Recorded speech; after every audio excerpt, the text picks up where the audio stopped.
সীমান্তরক্ষী বাহিনীর হাতে আটক 3 বাংলাদেশি নাগরিক।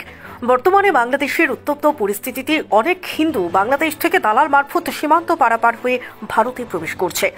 আইন যতই কঠোর হোক না কেন, কিছু সংখ্যক হিন্দু এখনও ভারতে প্রবেশের অপেক্ষায় রয়েছে। জানা যায়, সোহেল দাস এবং শ্যামলাল দাস নামের 2 যুবক বাংলাদেশের শ্রীমঙ্গল থেকে কমলপুর সীমান্ত দিয়ে এক দালালকে মাথাপিছু 5,000 টাকা করে দিয়ে ভারতে প্রবেশ করে। ভারতে এদের আসার উদ্দেশ্য হলো দুর্গাপুজো দেখা, কারণ বাংলাদেশে দুর্গাপুজোরই এবং পুজোর জন্য 5 লক্ষ টাকা করে চাঁদা দিতে হয় বলে জানায় বাংলাদেশি যুবকরা।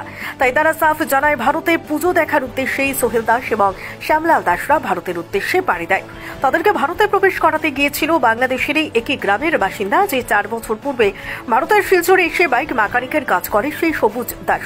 কিন্তু সবুজ দাস 2 বন্ধুকে আনতে গিয়ে বিএসএফ এর করা নজরদারিতে মালাকার বস্তির জওয়ানরা তাদেরকে আটক করে ধর্মনগর স্টেশন থেকে পরে ধর্মনগর থানা পুলিশের হাতে তুলে দেওয়া হয় শুক্রবার রাতে। বাংলাদেশের নাগরিক সোহেল দাসের বক্তব্য, দুর্গাপুজো দেখতেই দালাল মারফত ভারতে প্রবেশ করেছে তারা। আন্তর্জাতিক আইন অনুযায়ী তাদের বিরুদ্ধে যথাযথ ব্যবস্থা নিচ্ছে ধর্মনগর থানার পুলিশ। পাশাপাশি ধৃত 3 বাংলাদেশি নাগরিককে আজ অর্থাৎ শনিবার আদালতে প্রেরণ করা হয়েছে। ব্যুরো রিপোর্ট, নিউজ অবিকল। সকাল 4 তারিখ বিউপি মালাকার বস্তি 97 বিএনবিএসের আমাদেরকে 3 জন বাংলাদেশি হ্যান্ডওভার করেছে।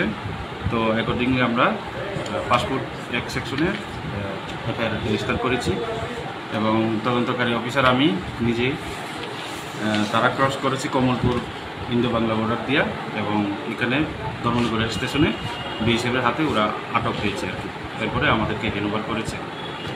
আজকে ওদেরকে কোর্টে ফরওয়ার্ড করুন। স্যার, 3 জনের নাম কি জানা যাবে? 3 জনের নাম হইল শ্যামলাল দাস, সুকুমার দাস, সবুজ দাস। ওদের বক্তব্য হলো শিলচরে গিয়ে ওরা দুর্গাপূজা দেখবে।